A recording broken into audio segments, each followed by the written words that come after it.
Angle নিয়ে lion ভাবছে হয়তো আমিও ইউটিউবার হয়ে যাই, কিন্তু সত্যি অ্যাঙ্গেল খারাপ নয়। ও মাই গড, আরে দেখো ও ব্লগ ও বানাচ্ছে POV vlog বানাচ্ছে।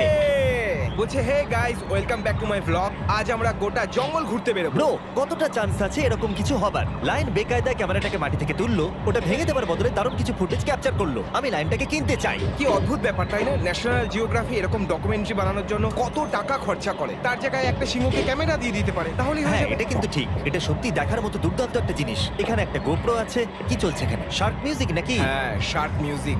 ও!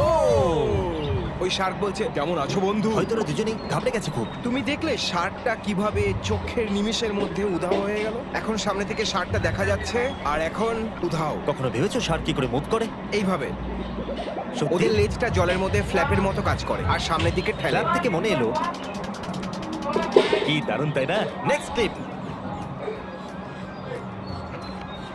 ও